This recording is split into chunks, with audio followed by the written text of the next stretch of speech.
I'm the program director for TheDream.Us. Thank you for joining us this afternoon and evening for others of you. We are happy that you're joining us for this very important topic. We know that your health is really important so that you can do well in college, but not only your physical health, but your mental health is also really, really important. We all face stresses, anxieties, moments of when things are not going right in our lives, and building the resiliency to know how to manage those as you go through your everyday life is really important. So we hope that this webinar will give you some tips, recommendations, and resources to help you build that mental health.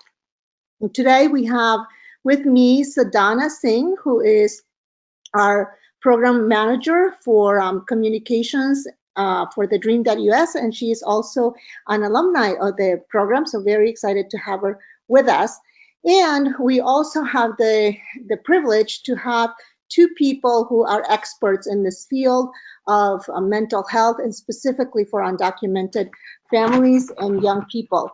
Joining us today, we have Dr. Luz Garcini, who is originally from Mexico, and she has a bachelor's and a master's in clinical psychology from the University of Houston. She attended San Diego State University in UC San Diego with a joint doctoral program in clinical psychology. She's done a lot of research, and her dissertation focuses on health and well-being of undocumented Mexican immigrants. And today she got a new job, so congratulations, Luz. She is the assistant professor at University of Texas Health Science Center in San Antonio. We also have joining us today Elizabeth Hernandez, who completed her doctorate in counseling psychology at Teachers College in Columbia. And she also did her predoctoral internship at UCLA, where she started the Undocu Scholars Support Group. She is currently a post-doctoral fellow in clinical psychology at UCLA, and she's the co-chair of the California Psychological Association's Immigration Task Force, where she helped develop the first clinical recommendations for working with undocumented immigrant clients. So thank you, Luz and Elizabeth, for joining us today. Thank you. Before we start, just a couple of housekeeping items. On your panels, on your control panel, you'll see a section with handouts. If you open the section, there will be 4 handouts that you can download. One is a copy of this PowerPoint. A second one is a list of resources on mental health issues for you. The third one is some of you had sent us questions before this webinar on topics that you wanted to be addressed during the presentation today. And we took those questions and put answers to those questions and gave you links. And we created a document that you see as one of your handouts. So you can also download that one. And then the last piece of a handout is a gratitude exercise. Being grateful and showing your gratitude to others is a great way to nurture your mental health. So that exercise will help you a little bit about how to develop those habits. And with that, I want to turn over this presentation first to Dr. Luz Garcini, and she's going to start. So take it away, Luz. Thank you. Well, let me give you a little bit of a background as to what I'll be talking to before I give the floor to Elizabeth, who will be talking more to you about some mental health services, how to access, what are they about, and some additional resources. So first I'll be, laying the landscape as to what is happening. And I think most of us, know what's happening, have been at the forefront of this. But most importantly, we'll move to talk about what is it that we can do about it. How can we empower ourselves and cope with the situation that we're living? We understand that there are things that we cannot change, but also we need to know that there are many things that are within our control that we can do to take care of ourselves. Can we move to the next slide, please? So what is happening? It is clearly evident that all we have to do is to turn the TV, or talk to someone that we know to know that there is a prevalent anti-immigrant climate around and a lot of anti-immigrant policy against undocumented immigrants and our undocumented communities.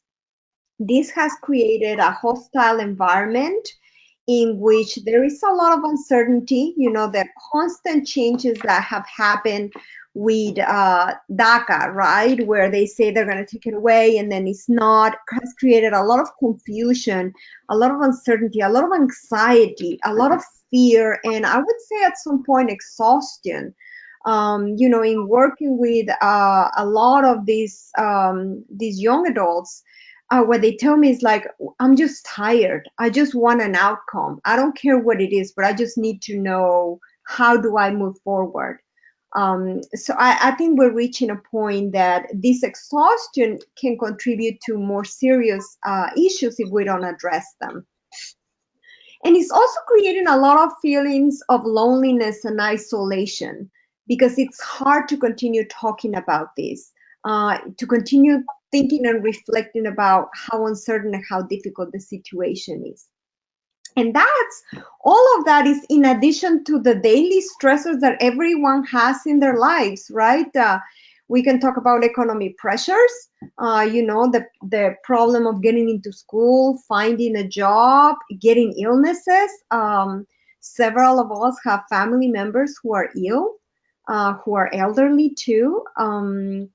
And in addition to that, we have other stressors that have affected areas. For example, it was last year when we got affected by Harvey here in Houston, the hurricane, where our undocumented communities had a big hit because a lot of their houses were destroyed. And in addition, at the same time that it was the announcement of the termination of DACA, they were afraid of seeking help. Same thing with the hurricanes or tornadoes when it hits. So we have multiple stressors that keep presenting themselves, and it leads us to ask the question, when is enough? When is it going to stop? Or how much can we take? That's not to say that our community and you are very, very strong and very resilient. And it's almost like you have this fortress around that builds up, and that no matter what happens, you stand up and you continue walking ahead. However, it is important to remember that over time, this stress gets under our skin and affects us and eventually can break us down. So we're going to try to give you some tips as to what is it that we can do to make the situation better. Can we move to the next slide, please? These are some of the articles actually that have come out of the research that I've done, when we have seen that there is a really high prevalence of psychological distress in our communities. We know that 25% of undocumented immigrants on average meet criteria for clinically significant psychological distress. And what that means is they need to see mental health professionals to cope with the distress that they're living, primarily symptoms of anxiety and depression. And another very interesting findings in my study was that those that were most affected were the young adults, the DACA recipients and the dreamers. And, a lot of people have asked me, why is that? So I went back to many of you and asked them, why is that? And they said, is this double standard of living where, we're educated, we don't know any other place to live, we understand the consequences of what's happening, and we're not wanted and unaccepted and have to constantly keep proving ourselves, and we don't know what's going to happen. So I think that's eventually having the biggest impact on the mental and physical health of our younger undocumented immigrants when we compare, to, for example, our parents' generation or grandparents. Let's move to the next slide, please. But to frame it in a better way, we do have a choice, right? So the difficult times that we're living, we might not be able to change what is happening in terms of politics at this moment, but we can definitely do something about how we handle the situation. So we can either choose to speak or to remain silent. It's like almost the big elephant in the room that we prefer not to talk about it, because if we don't talk about it, we avoid the emotions that come with it. And it's almost like we keep suppressing it or thinking that it doesn't exist, right? So we can all make a choice, and as to what can make the difference. We can decide to act or do something about it, or to give up, which I know by experience, most of you do not even know how to give up. And the other one is to seek help or to ignore. And I think that is one of the big parts that we need to get better at, seeking help. And fortunately, Elizabeth is going to be talking to us about how to do that, how to give that step when there's a lot of stigma related to seeking mental health in our community, or even asking for help, particularly for people like you who have always been the source of help for others, even for your family members, for your parents, for your siblings. People come to you for help because you're the ones that are the culture brokers. You're the ones that are stronger. You're the ones that know how to navigate the systems. So a lot of the time people rely on you. And it's almost like a paradox when it is us that need to seek help. Can we move to the next slide, please? So here is where we start talking about the recommendations. What are some of the things that we need to do? And I would say the first one is the hardest, is to learn to validate your emotions. As I was saying, I think sometimes we're very good at empathizing with other people, at recognizing that they might be feeling sad or they might be feeling angry, and and kind of providing advice to them. But the hardest part is to have compassion with ourselves, to kind of figure out what's happening to us. So sometimes it's better for us to avoid dealing with our feelings, and it's almost like we suppress it, we don't talk about it, we don't think about it, and we just keep going.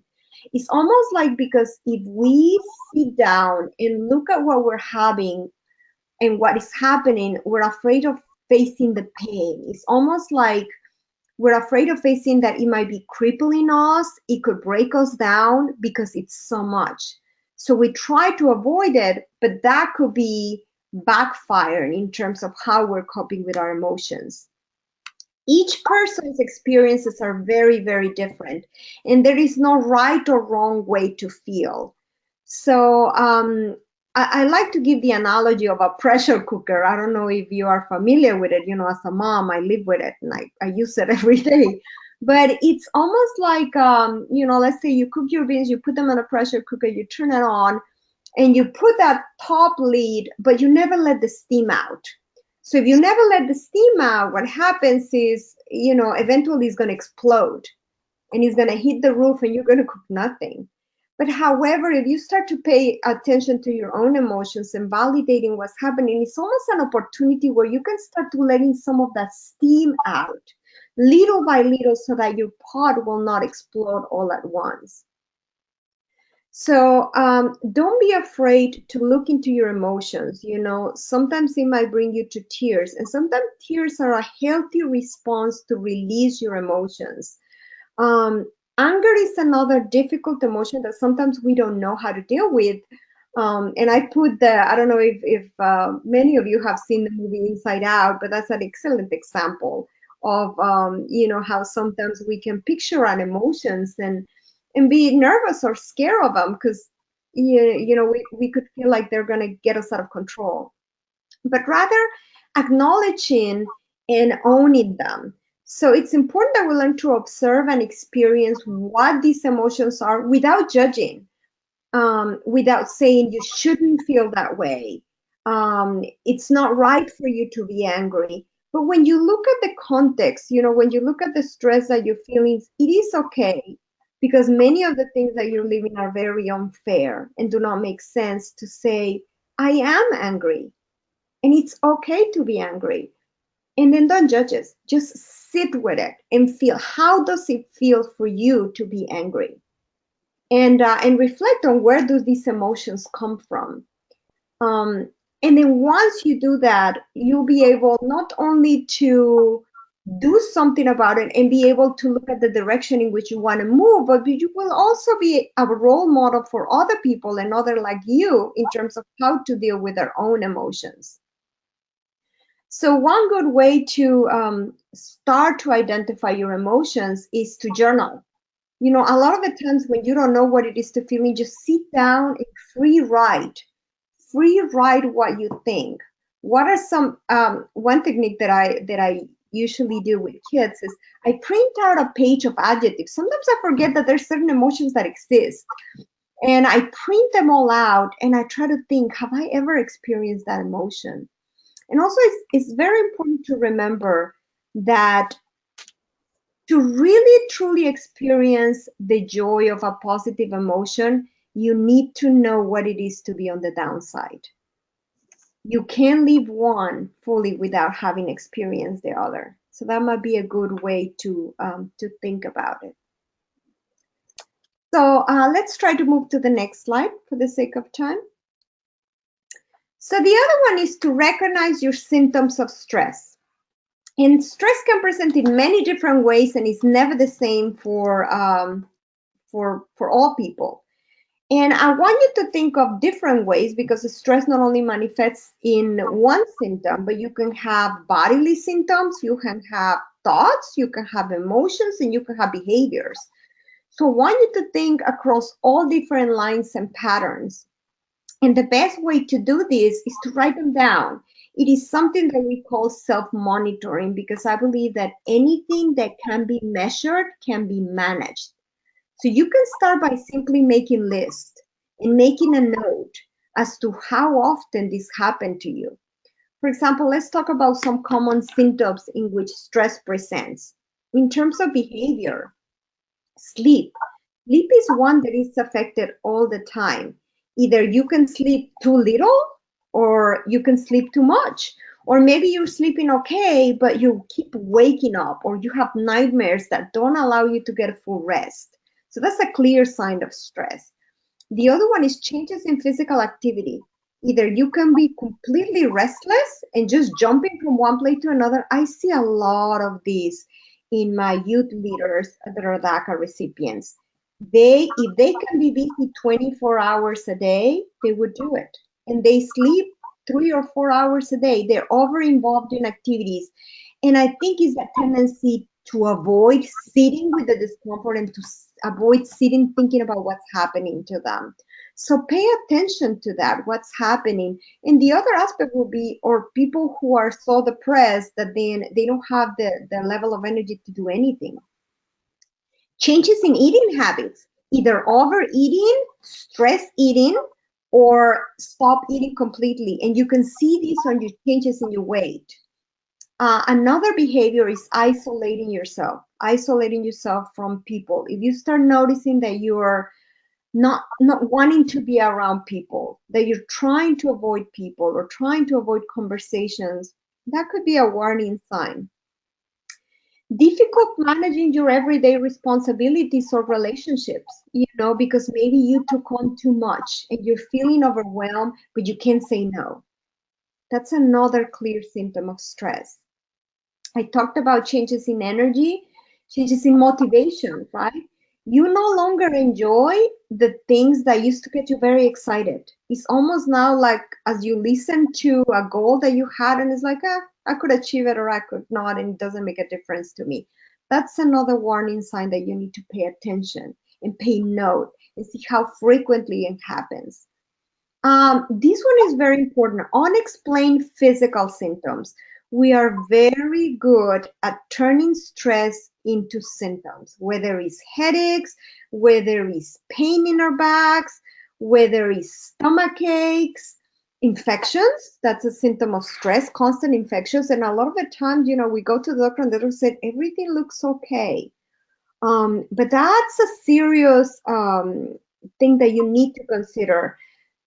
Because you need to pay attention. I had one of my DACA recipients that kept saying, I had these headaches all the time that would never go away. Doctor didn't say what was happening to me. And so I was just living on Advil. She took so much Advil that within 2 years, she was diagnosed with cirrhosis of the liver, and she was not even a drinker. So that talks about the seriousness of ignoring these symptoms and just not knowing and thinking, well, I have a headache, it's going to go away. No, we sit down and say, I'm stressed and I need to address this before it gets worse. What are some of the thinking patterns that kind of let you know that you're stressed? Having obsessions or ruminations. You can't stop thinking about something that stresses you over and over and over. You can't get the thoughts to stop. You're having trouble concentrating, remembering things, making everyday decisions becomes so difficult. Something that maybe was so easy for you before to make decision has become burdensome. And you debate as to, or you question yourself, am I making the right decision? Am I not? That's a clear symptom of stress. Negative self-talk. Listen, pay attention to what that voice in your head is telling you. If all the dialogue that you start hearing is about how you can't do that, or you shouldn't do that, or you're not good enough, or it's not enough, you're not perfect, those are warning signs that there's something going on that you need to address. And one that is the most important to consider is having thoughts are dead or dying. The minute that you have this is a clear sign that you need to seek help. And Elizabeth will elaborate more on this, but it's important that you take serious attention to this. What about emotions? Feeling overwhelmed or feeling anxious or nervous? Feeling very irritable or on edge, when you start jumping at everybody, when things that didn't bother you before now bother you or annoy you. Or dramatic mood changes. For example, when you switch from having a great time and laughing, and all of a sudden you get home and you find yourself crying, that's a clear sign of stress. Emotional outburst, too, getting into frequent fights with people, that's another sign that there's something going on. Or, the opposite way is feeling numb. When you stop caring, that's another clear sign that you need to seek help. When you feel hopeless, helpless, worthless, your feelings of emptiness. So it's important that you start jotting down these symptoms and making a note and make a decision to seek help. Can we move to the next slide, please? So this is another important thing that you can do to cope with stress, is to identify your triggers. And by triggers, I mean all those things that will create those symptoms of stress, right? Pay attention to what are some of the things, what are some of the people, or what are some of the situations that might trigger your symptoms of stress. For instance, among a lot of my DACA students, a common symptom is just watching the TV or reading the news. So a lot of them have chosen to avoid it because they get so stressed out just by being exposed to it. So if you notice that that's a trigger for you, stop it. It's okay to take a break, to distance yourself from it, and to take care of yourself by not being exposed to something that is stressing you. If you have trouble recognizing what your triggers are, go and ask your loved ones, someone that you trust. Ask them, when do you see me most stressed? What are some of the things that you have noticed in me? Sometimes the people that we love or the people that we live on our everydays are the best ones. However, make sure that the feedback that you're going to get is constructive. Because if it's from someone that is going to attack you or put you down, then that might be another trigger for your stress. But go to the people that you feel that love you and that are not going to point fingers at you and say, when do you notice that I'm most stressed out? And make a note. And then watch yourself, what happens to yourself in those situations. And find what are some of the things, because you need to substitute your exposure to those triggers and choose other activities that might be the opposite. For example, if the news are creating stress, try to find a good book or something that makes you laugh that you can go and do instead, right? Or spend time with the people that you love.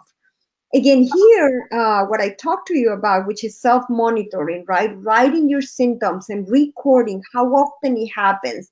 For example, in this case, if you notice that a situation such as watching the news or talking about a certain issue stresses you, write down next to it, what emotions do you feel? And that will take you back to point number one of validating your emotions, of starting to learn about yourself. It's a process of discovery, because the more you learn about yourself, the more you will be able to deal with it. And most importantly, if you learn about your triggers, you can also educate the people around you, your friends, your family, about the things that bother you and annoy you, so that then you can prevent having those outbursts or those maybe not so pleasant confrontations, right? So if you feel stressed about certain topics of conversation, let people know that for you right now is not particularly helpful to talk about certain topics. In that way, you can avoid creating situations of tension that could increase your symptoms of stress. Let's move to the next slide, please.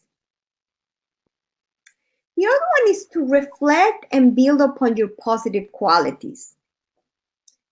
You all have positive qualities. I mean, no one endures what you're going through without being strong. And that in itself is one of the strongest qualities that a person can have.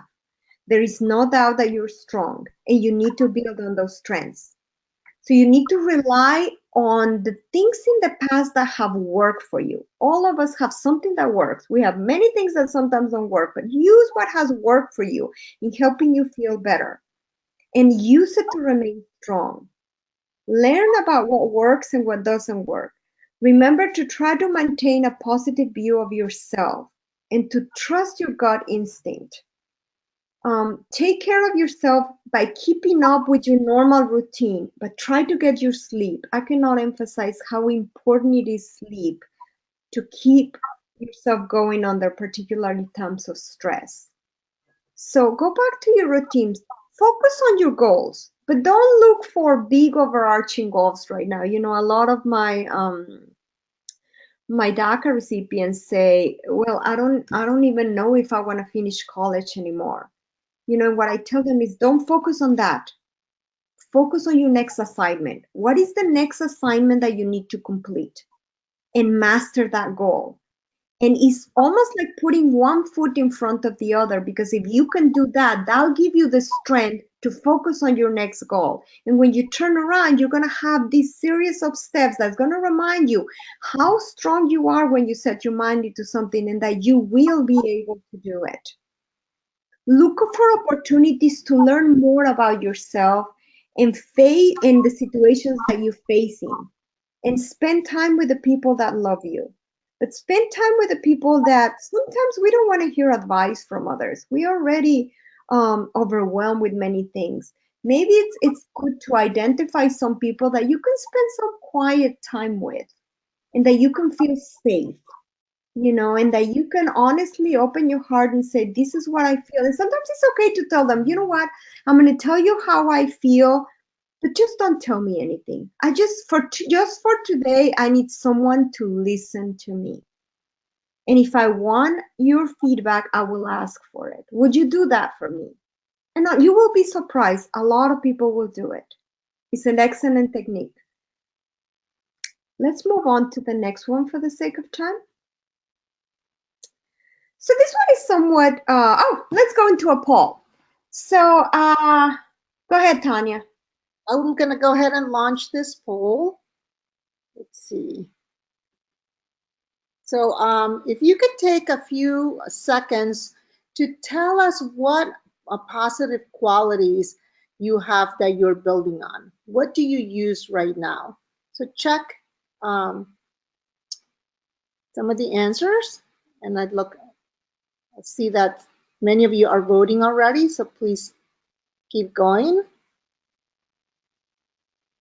I know that for me, for example, one of the things that I do on a regular basis is spend time with those that I love.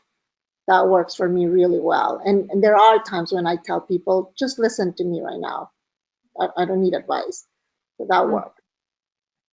So see, 70% of you have voted. I'll give you 5 more seconds for most, so that those who have not voted to do so, please.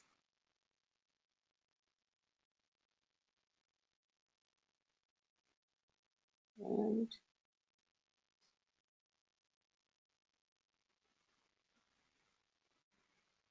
so Donna, do you have, can you close the poll from your end? Because I can't find my cursor on my screen. Yes, sure thing. Please go ahead, because we have over 80% right now voted. Let's share the results.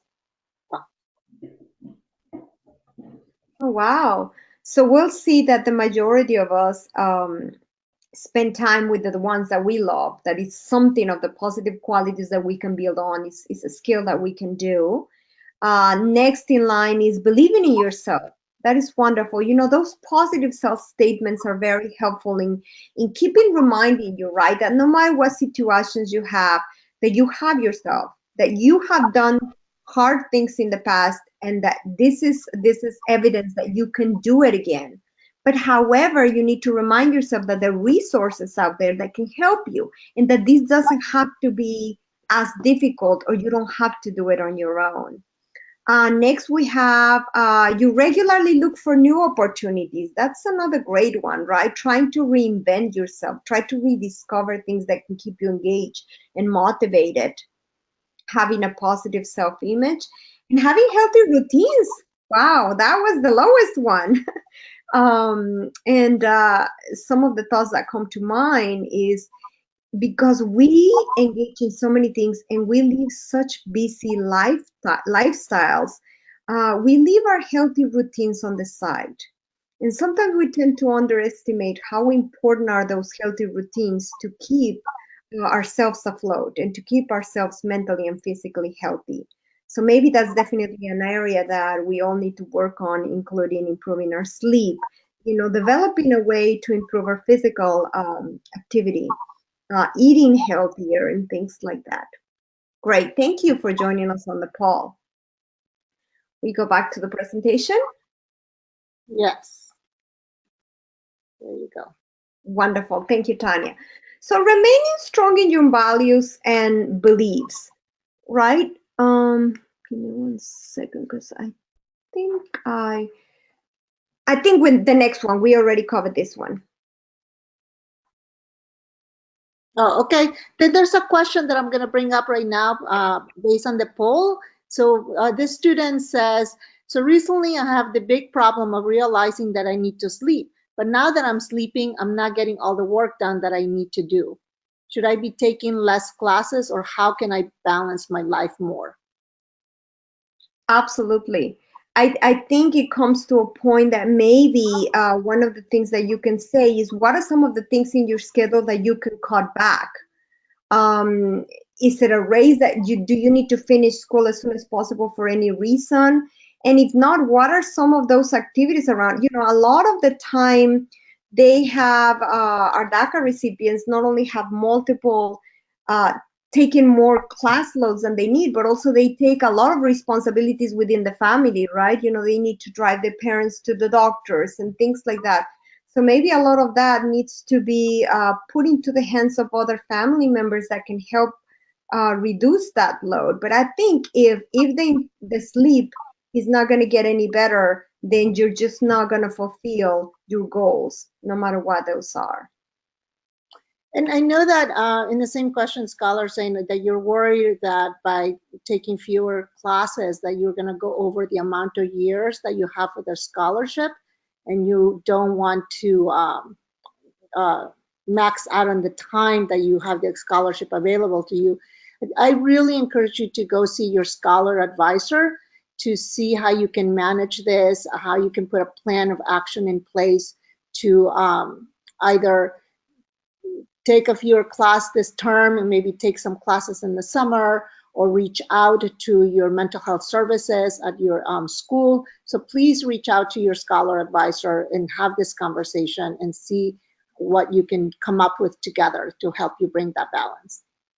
Thank you for that comment. Absolutely, because another thing that you need to pay attention to is the cost, right? I mean, if you get sick, then that's going to be a bigger cost than what fulfilling your class requirements. Because if you're sick, you won't be able to do it. So absolutely. Thank you, Tanya. Can we move to the next slide, please? So learn and practice new stress management skills. A lot of them in the poll reported taking on new opportunities, right? This is the perfect example of that. What are some of those things that can help you learn new skills to deal with your stress? So it's about maintaining the flexibility in terms of thinking outside the box, right? What are some of those things that you can enjoy, that you can start doing? So, for example, find ways to express your thoughts of your emotions, such as maybe writing, journaling. We talk about that. Some people take on art workshops, right, as a way of expressing what they're feeling. What about dance? It's something that can also help you relax while you're getting your physical activity. There's also possibilities for learning to practice relaxation techniques, meditation, yoga, mindfulness. And now, with the advantage that we have over the internet, a lot of these we can look for self-instructional websites that can teach us how to do that, right? And a lot of the time, if you seek help from your mental health professionals, they can give you advice and resources as to where you can go to practice this. And a lot of the time people think, well, medication is involved. I don't have time for that.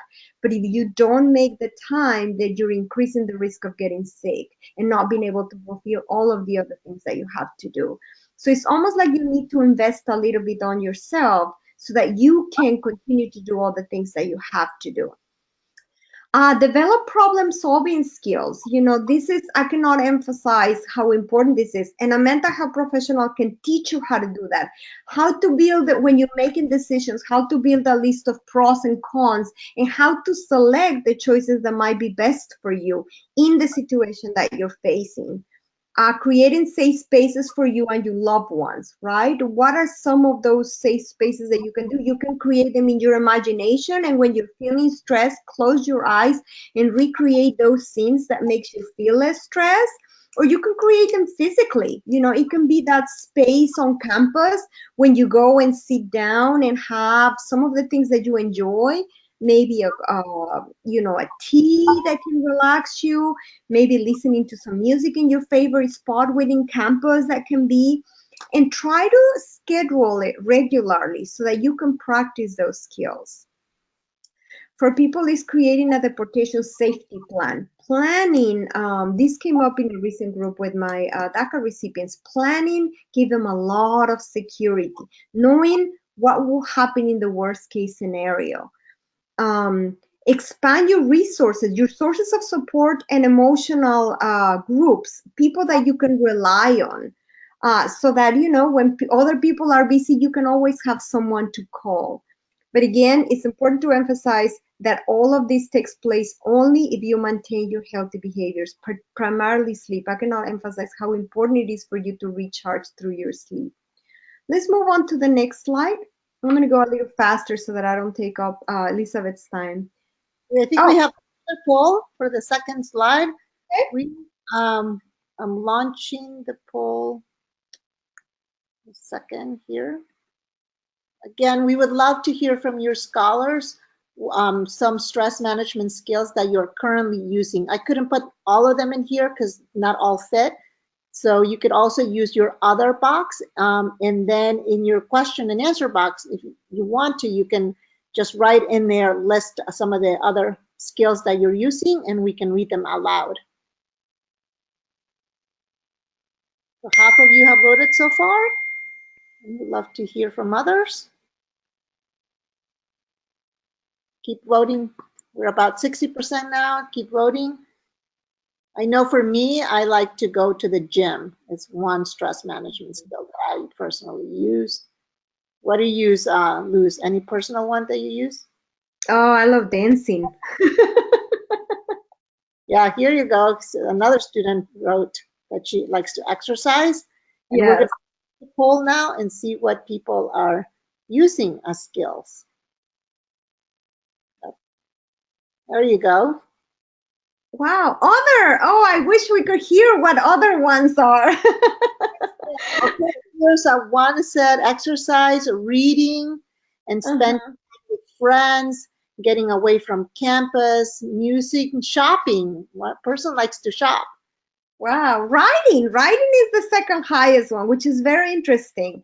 The power of writing, we cannot underestimate it. We have problem solving skills. Wow, that's great. We have building self spaces and art. Wonderful. Thank you.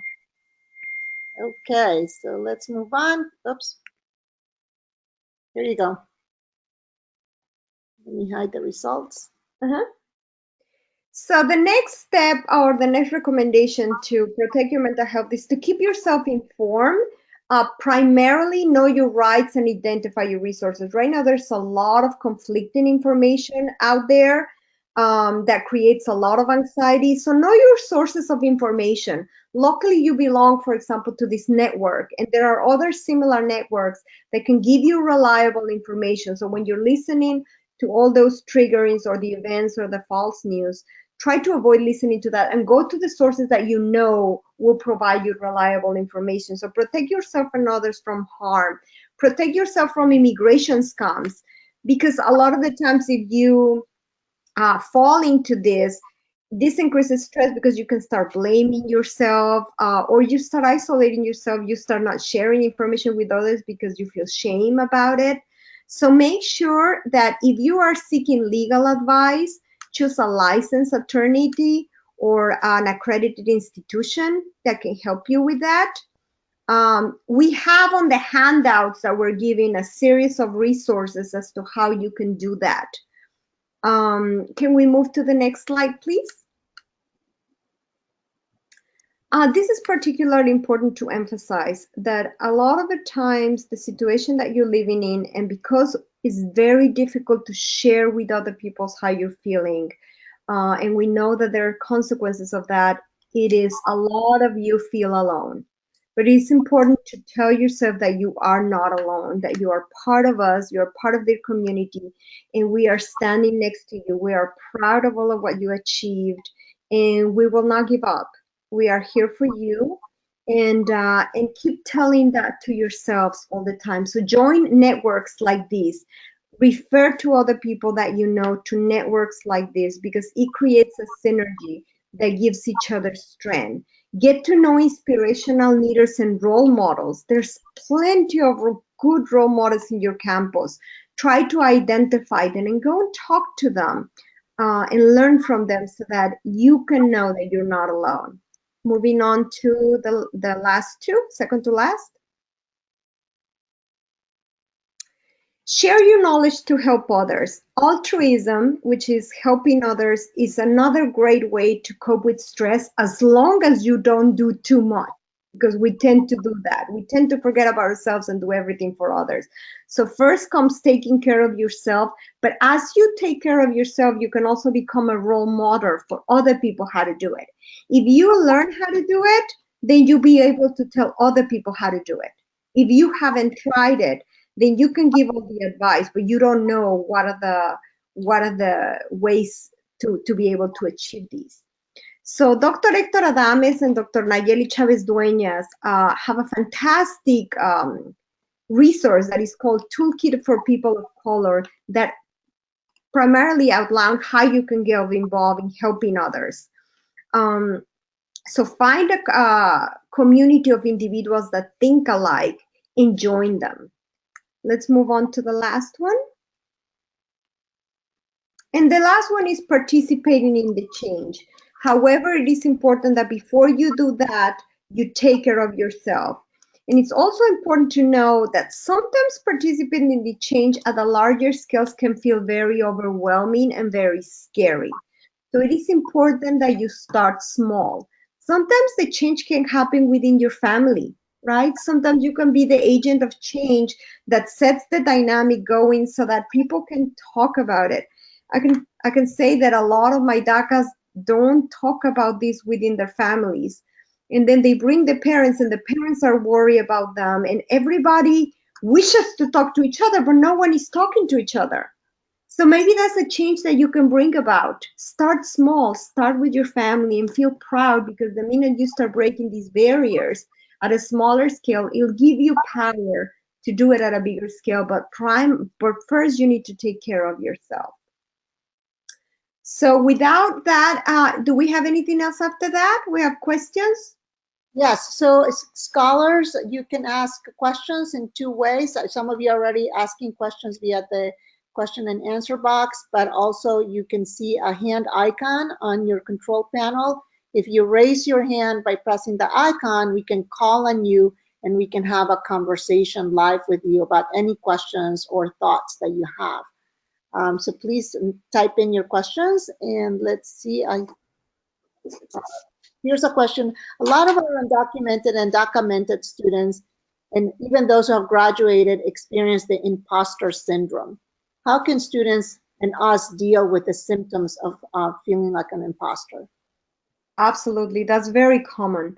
Um, I would say go back to point one, and you need to start by validating your emotions, right? To know that that is real, and to know why you're feeling, to ask yourself, why is it that you feel this way?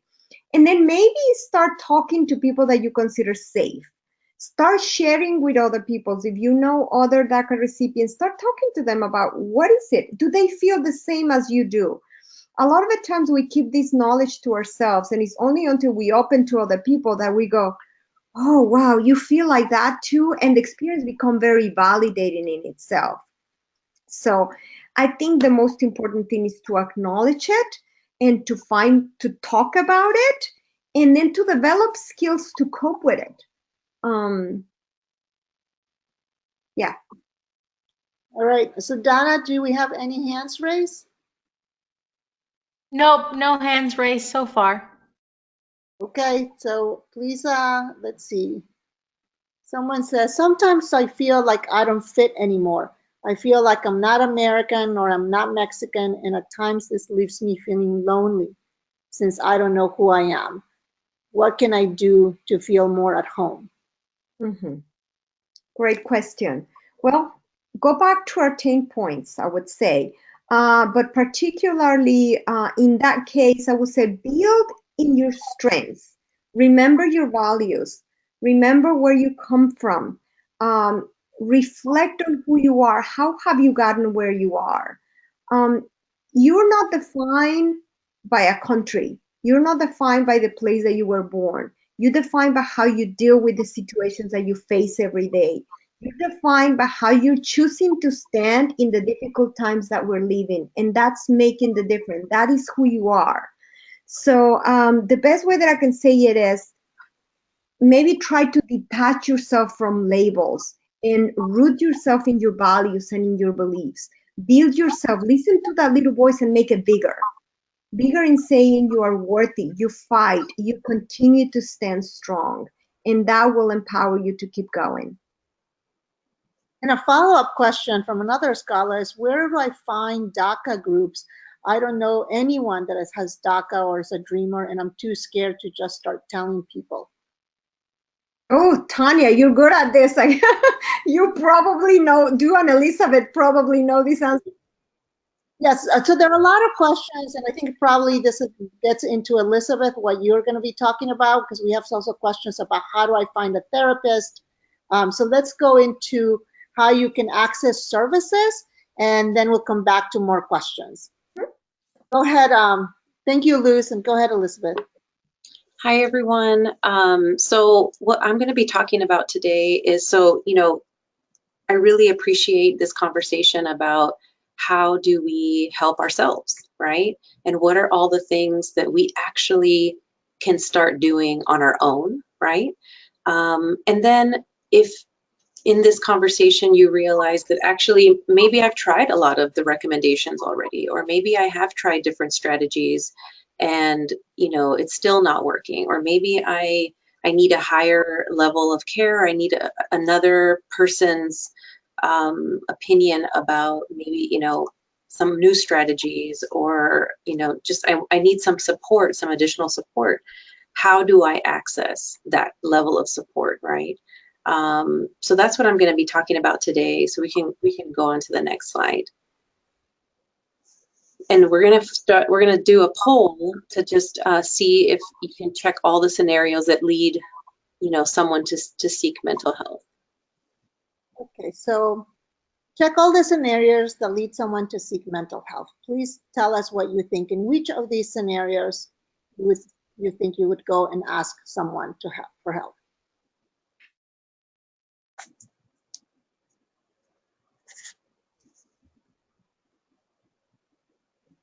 Right, we have about 40% of you voted. Please keep voting.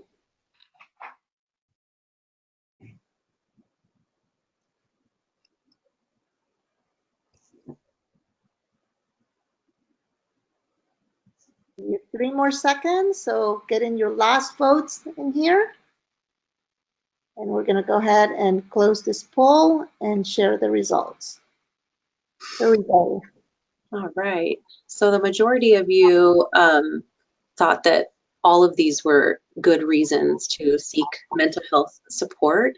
And that is, hopefully the message that we're sending today too. The second highest was depression, which is, I think, what we think of when we think of you need to go seek therapy. We think, oh, you must be depressed or something worse, right? But you can also go and seek help for, typical adjustment to college issues, moving away for the first time, or just feeling a little homesick, or, for those who are involved in social justice work, the burnout, right, from being involved politically, especially in the immigrant rights movement. So I'm glad that it sounds like everyone here really feels like you can seek mental health treatment for any and all of the above. So that's great.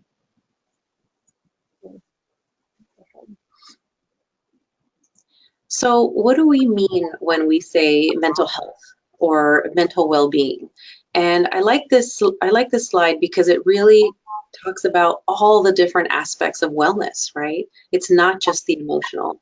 It's not just the physical. It's not even just, am I able to function academically, but it's multiple things, right? It can be financial.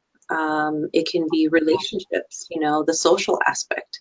It can be spirituality, and that just meaning, what is our sense of purpose, or what is, what's the meaning of life? And what is this all for? We're all in college, so what are we trying to do with our education? What are our career goals, right? If any of these aspects are, you're having some issues with or some concerns about, that your entire mental health and wellness can be thrown off, right? It doesn't have to be just in the emotional area, but it can really be in one or more of these areas. And I think typically when folks come and seek treatment, it's multiple areas that are being impacted.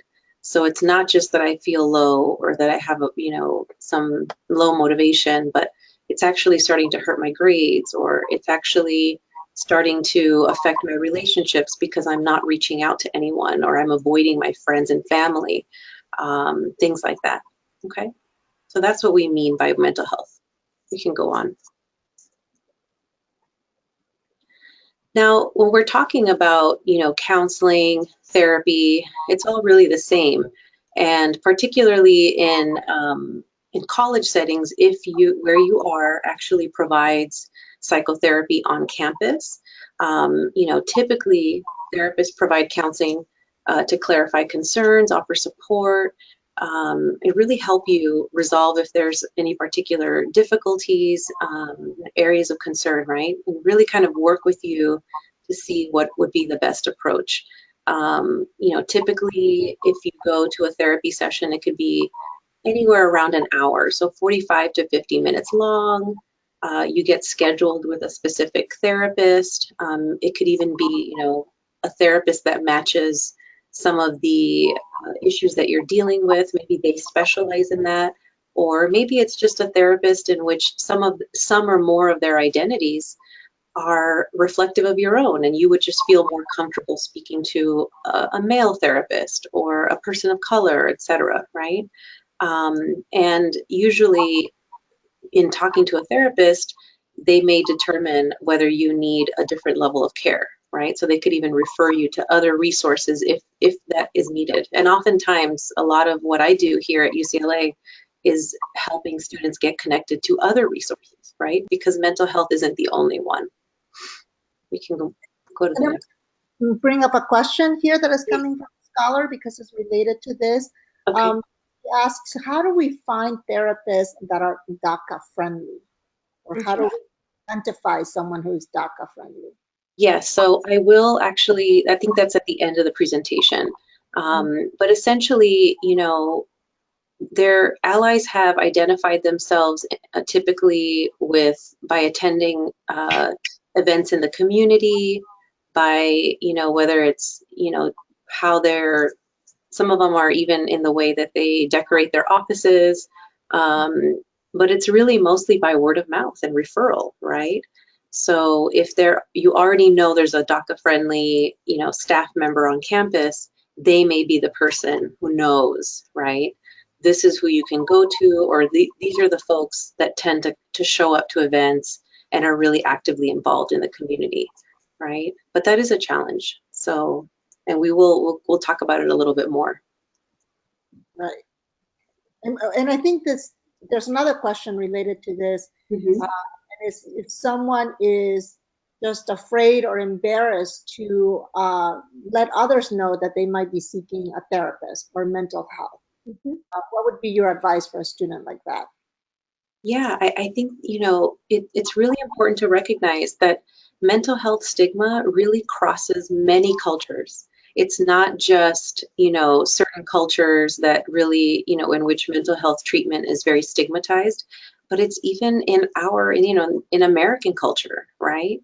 I think that depending on whether you live in a small town or a really large urban city, there may be different perceptions about therapy, right? There may be less access to therapy depending on where you live. So it may really feel scary to talk about, going to therapy when it's not something that's commonly spoken about. And that stigma is real. I can't tell you, maybe at least the majority of my clients will tell me that they haven't told, you know, a significant other, a parent, a best friend that they're in therapy. And that moment when they do open up about that is a really big deal. And is sometimes an indication that they are feeling better, or an indication that they really have, become more accepted of their emotions, and really have found it to be helpful. And so that's part of it too, I think. But at the same time, I want to send the message that should feel okay with being discerning about who you talk to, going to therapy about. And it's okay to be a little bit guarded. You have many reasons to be guarded, right? And so I think it's just about figuring out, okay, am I not talking about it because of shame and guilt or stigma, or is it that, maybe opening up about this could actually help me access more services, could help me connect better to this person, right? So it's really to really ask yourself, what would be the benefit of being more open about that?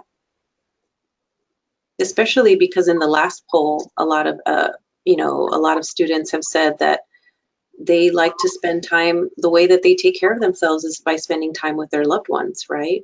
Or being there for their loved ones. So one way sometimes to really be supportive to a loved one is to say, it sounds like you're going through a tough time. As much as I would love to help you with this, I'm not a professional, I'm not a psychologist, a counselor, therapist, and you probably could benefit from getting that service, right? So that could even be a way that we care for each other, since it's a value that we all share. Okay, we can go on to the next slide. So, you all already know this, and it sounds like you either have heard about someone that's been in therapy and why they sought therapy to begin with, or this is something that's been familiar to you. But, there are many reasons that you can come and seek mental health treatment. And it could be anything from career concerns all the way to body image concerns, or, I'm really struggling with experiencing a lot of discrimination. I'm really worried about my family member. I have a family member that has mental illness, and it's really impacting, me a lot, and I'm starting to really feel lost or sad about it. Oftentimes, depending on, whether you live somewhere where there are many immigration raids, or just, turning on the news basically any day of the week, right? And just feeling like you're reacting a lot differently to what's going on, in our country and in the world. you may decide that that might be a good reason to come and talk to someone, right? But basically, any and everything is a good reason to come and seek support, right? Especially if you're seeing that it's affecting your functioning. Okay. So now we're going to do another poll. All right. So I would like to hear from you if you're accessing mental health services via any of these venues, and then Elizabeth's going to talk a little bit about accessing these venues. But for now, let us know if you are already doing some of these things.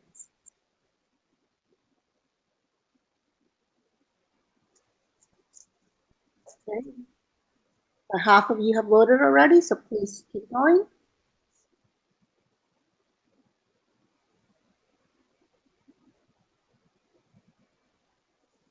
And please keep typing questions in your in the question box. We will be taking more time to do questions in a few minutes, or click your hand icon to raise your hand, and we will call on you to ask your questions. Okay, we're going to close this poll now and share the results. There you go. So I'm glad that the majority are, you know, accessing mental health services on campus. That's a good sign, although I do know that there are some campuses that don't offer it and really rely on the community and referring to the community, right? And the second highest is through an academic counselor. And I think that that's really common. You know, my previous career, I was a high school counselor, and, you know, we really were the sort of first responders when it came to, you know, mental health treatment. We were often sort of the intermediaries between, you know, a student needing a higher level of care and really assisting with accessing that. And then the next highest is through a medical doctor, right? It's actually more common than you think that your primary care physician may suggest medication management for some mental health issues, or really kind of bring that up and talk about mental health as part of your physical, you know, your yearly and annual physical exam. The next one is at your local community mental health clinic. I think that these are typically less common. I don't think, you know, mental health clinics don't go around doing a lot of advertising, and they typically, you know, you're not going to see a commercial on TV about it. And so I think this is why it's a little bit, you know, sort of harder to find where they are. And then the last one is through a multicultural or, you know, an EOP or an undocumented resource center, which we know, unfortunately, is not, you know, consistent across all campuses, all college campuses. They don't all necessarily have them, but hopefully your campus has one, and that would be a great first step in place that you can go and see if they have, you know, sources of referrals. And in fact, here at UCLA, we actually go and do the therapy out at the undocumented resource center on campus. So we offer what we call drop-in hours, and people can just come in and just ask us any questions about seeking therapy. So that could be also a great place to just go find out, like, what's going to happen when I do go, right? Okay. So, you know, where can you access services on campus? If you do have one on campus, they can connect you to local community mental health clinics, especially low fee or sliding scale clinics. You know, if your campus has an undocumented resource center, if you do have any academic counseling or specific centers that are more population specific. Here, for instance, at UCLA, we have something called the Academic Advancement Program, and it's academic counseling that's specific to students that are underserved historically. So it could be low income, transfer students, first generation college students, students of color, foster youth, you know, et cetera. And so they get really specialized services with a lot of tutoring and different things. So these are some places where you can access mental health services. Okay. So what services, may be provided at many of these places? Some of it is going to be self-help support. So some, at every college campus, a counseling center, oftentimes you'll see that they'll have like a lobby area with a library where you can check out a lot of self-help support. Oftentimes universities will have websites with different links to self-help services. Maybe it's a meditation app that you can download. Maybe it's a website that you can listen to and link to guided meditations. So these are some great self-help resources. The other services would be just, a quick screen. Oftentimes they will do this. Some campuses, when I was at Columbia, they did it over the phone. So the first time, you would try to access services at the counseling center, you could speak to a licensed person who would then screen you and then do an initial screen and then decide what the next step would be. And then obviously, of course, there's also individual counseling and therapy. There can be maybe groups where you can just drop in. Here at UCLA, we have every day at 10 o'clock, you could always drop in, and we have someone who's going to be running a group that has like a set of skills that they go through. Maybe, therapy groups or just, brief skills groups that are a little bit more like education based and not so much interactive. They may have crisis intervention services. They might have a walk-in service, an urgent service. Some counseling centers have a 24-hour crisis line. So at any time you can call and speak to a professional, right? For those that are experiencing some more, chronic attentional difficulties and they're worried they may have a learning disability or attention deficit disorder, you can get an evaluation, right? Some counseling centers may have that.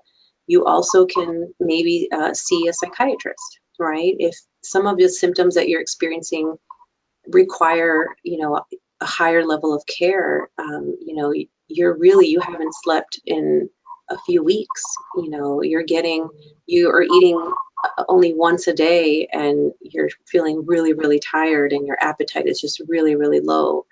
You may benefit from some medication to help with those symptoms just to get you functioning enough to come and engage in therapy, right?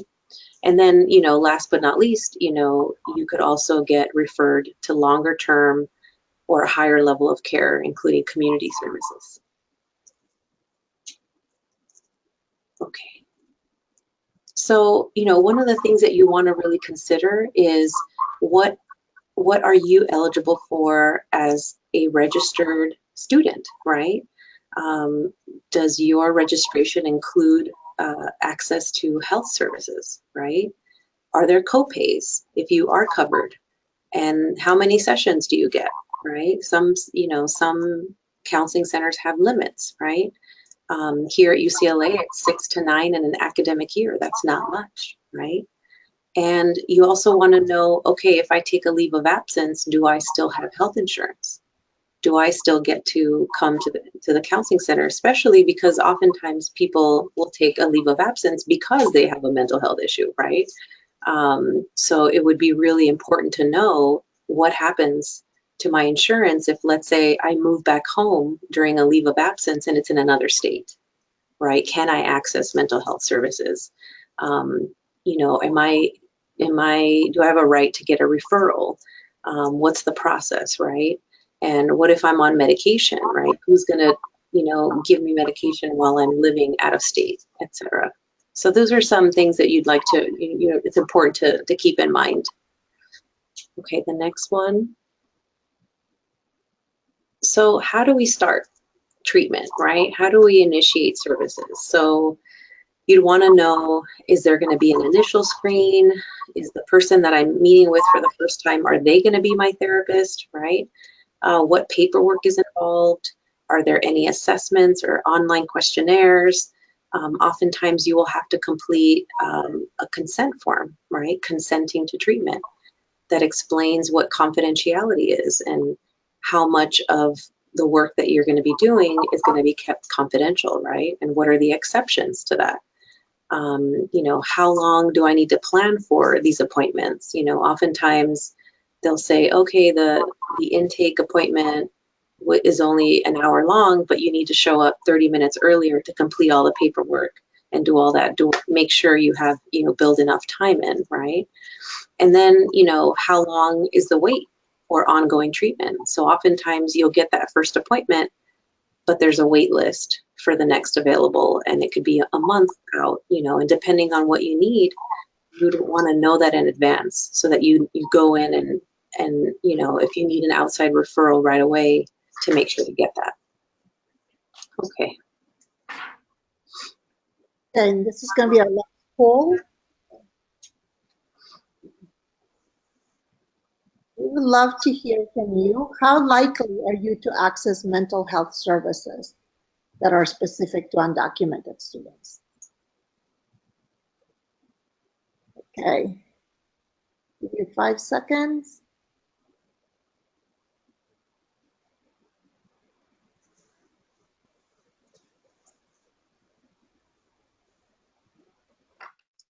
Okay, I'm going to be closing the poll in a couple of seconds here, so get your last votes in. There you go. There you go. So the reason why we asked this, we're interested in this question is because, you know, we're aware and we realize that not all students are comfortable with, you know, seeking services that are specific to undocumented students, perhaps whether it's because you don't actually think that that's part of the issue that you're dealing with at the moment. Maybe you just feel like uncomfortable, you know, seeking services and outing yourself. And so because you're not really comfortable outing yourself, you don't want to then get specific services, you know, and by specific services, it could be a group, you know, with just undocumented students, or maybe it could be a therapist who is, you know, well-versed and trained with up-to-date like policies and, you know, issues. So it could mean a lot of different things, but it's good to know that the majority of you are very likely to seek mental health services. But there you see that the second one is unlikely, right? And so I think that this really just speaks to this phenomena that I'm sure, Luz, you have also experienced, that not all students are going to seek services that are specific just because, you know, they exist doesn't mean that that's what you're interested in or that you know, want to do that. So that's just good for us to kind of note and keep in mind as we talk about some of these specific services.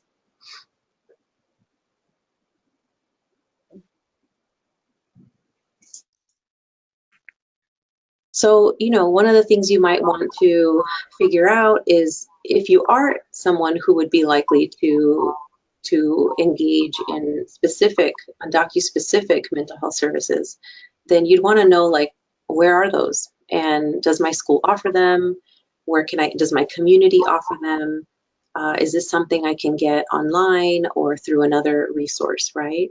So oftentimes what that means is that counseling staff is trained to work with students, right? With undocumented students or students by which they're, you know, the issues that they're presenting with are related to immigration and immigration status, right?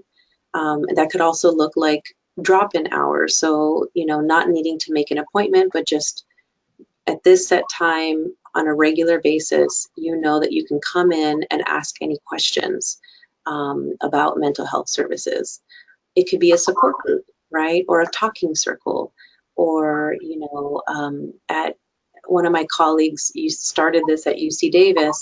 She did, you know, cafecito, or, you know, coffee talks, she ended up calling them. And they would just be these really like casual themed conversations, very open-ended.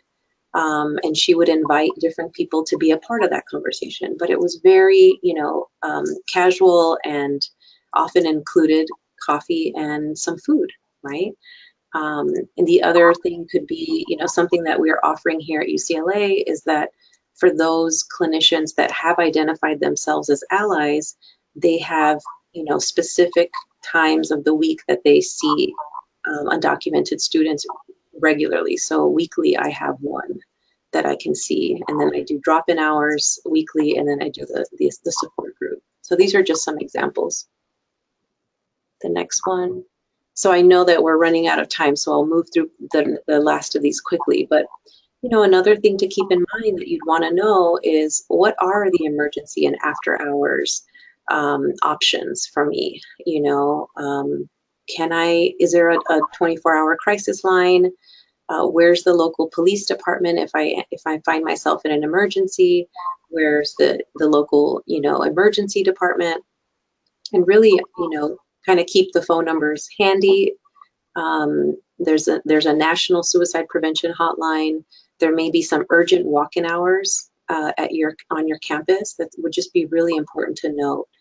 And that sometimes just knowing the information can be really soothing, right? To just know, like, worst case scenario, this is what I can do. There is something that I can do right now. Okay. And then, this is really speaking to the original question that someone asked, but how can I tell if my therapist is an ally, right? Like, how do I know that this person, is someone who I can be open with about my status, or that I can really talk openly about the issues that I'm facing? Well, you'll know because you feel heard, right? You weren't forced to disclose your status. It's always really optional. You were acknowledged for the courage that it took to ask for support. It's really something that I really try to do with all of my clients, and really acknowledge, like, it's not easy to seek mental health treatment. There is a lot of stigma. So when you just walk in the door, you should get credit for that. Your experiences of oppression, education inequity are acknowledged and validated, right? So someone who really can acknowledge just how stressful it is to be living undocumented right now, right? And, you were encouraged to connect with other support services to get specialized care. So I think one of the ways that we can really take care of each other and, and be supportive is to acknowledge when this is not my area of strength, right? So for instance, if someone has recently experienced a sexual assault, or they recently lost a loved one and they're grieving, if I know someone that works at the counseling center that specializes in this, I would make a referral, right? Because, it's really about specialized care. So you were referred to the appropriate support system. So not everyone is going to benefit from therapy alone, and there may be other resources. And so someone who's really thinking about you as a whole person and thinking about other things that could be helpful. And then lastly, you feel that they've made an effort to stay informed and continue to seek training. They're aware that this is an ongoing process of understanding and knowing and feeling like I'm up to date. Right? Okay, I think the last part of it. There's a question coming in, since Yes. we're talking about therapists, is at what point do I know that I need to go see someone, that I need to see a therapist?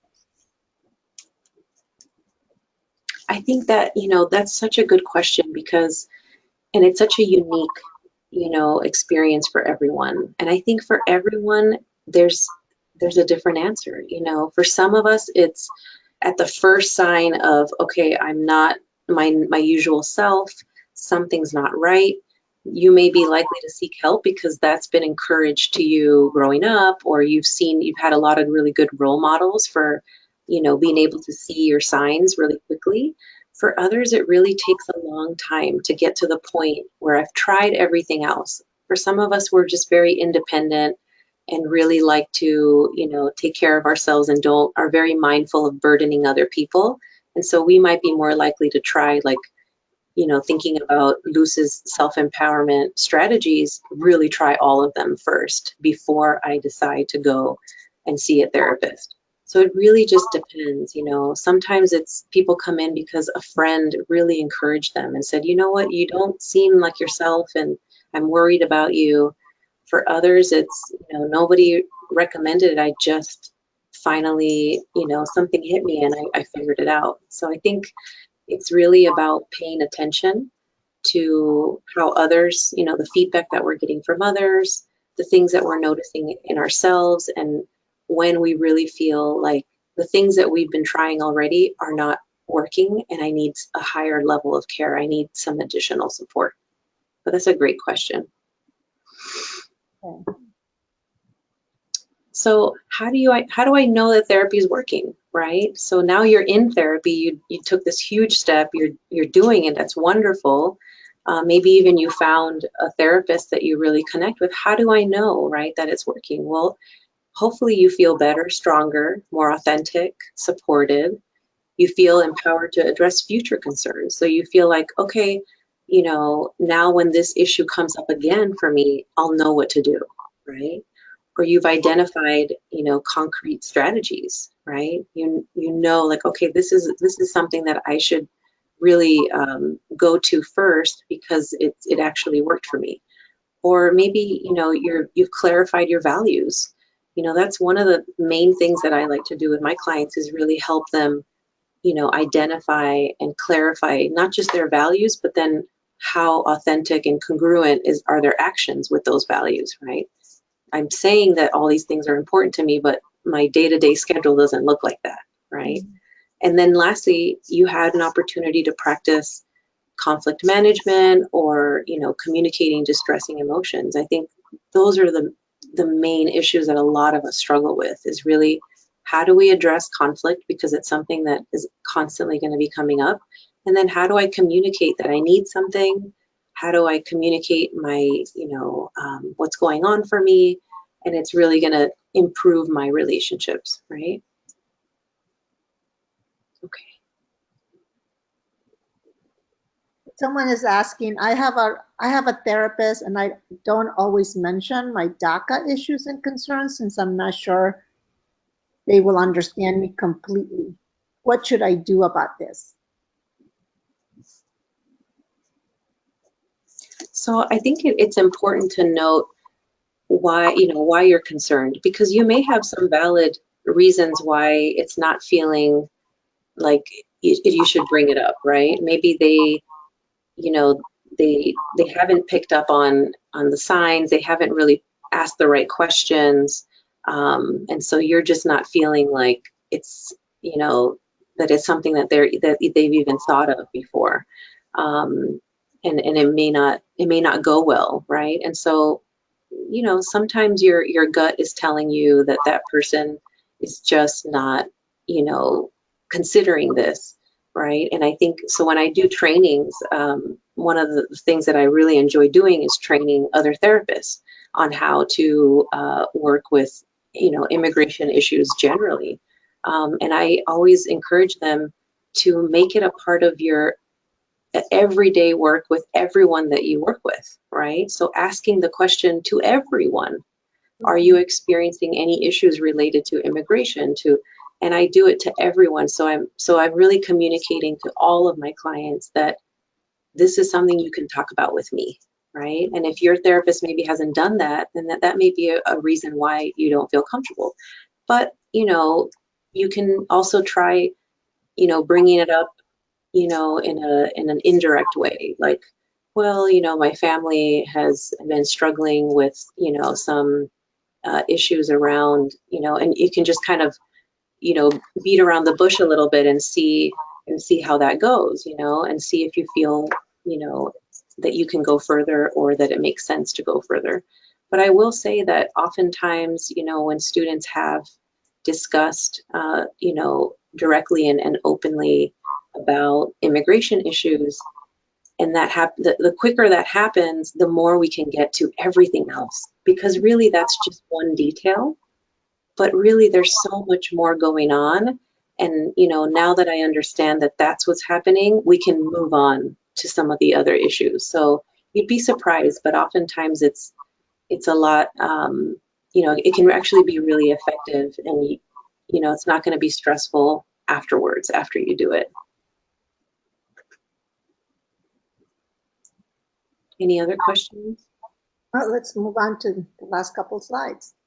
So, the last slide is really about, what is the point of therapy and what am I supposed to be feeling, and, when is it okay to end? I think, there is this idea that you can be in therapy forever, but really good therapy is therapy where, okay, I think I feel confident in some of the skills and strengths that I have, and I think I can try to do these on my own, right? And if I ever find myself in a situation where I just need extra support, I know that this is a resource that is here, right? But essentially, what the whole point of therapy is to really build resilience, to really help you, identify your inner strengths, help you get connected to community resources, help you feel connected, period, and increase your level of connection with others. You know, get in touch with all the ways that you have already take care of yourself, and some new ways that you haven't tried yet, right? To really encourage you to seek support, and seek support in all levels of your life, not just mental health support, to really get at all the ways that you are very resourceful already. Like Luz was mentioning, how important it is to just get really centered in your values, right? And not so much on identities or labels. And then lastly, committed action. Like what are the things that we want to put into action to really make our life very meaningful, right? And so these are all the things that we hope to strengthen in therapy. Just a couple more questions, and then if anyone would like to raise their hand and ask verbally, also please do that right now. I have a question here from a mother that says, I'm having a hard time giving time to my 7-year-old daughter because I'm usually working full time, studying, going to school full time. I feel my daughter is linking a negative view of college because she sees me so busy with it. What can she tell her daughter, or how should she approach this? Ah, Luz. I'm looking to Luz because my child is a toddler, so I'm really in the thick of that issue, and it really is something that we don't talk about enough as parents, and maybe even less so as mothers. But I'd love to hear, Luz, how you've survived and how you've done it. I can tell you, I did it. But I think it could be the other way. So flip the coin. It could be setting up a role model. And I did it. I had my kids when I was very young. So I was 16 when I had my daughter, 17 when I had my son. And my daughter and my son saw me going through school. So I used to take them with me and, okay, it's time to do homework. We're going to do our homework together. They did their homework. I did my homework.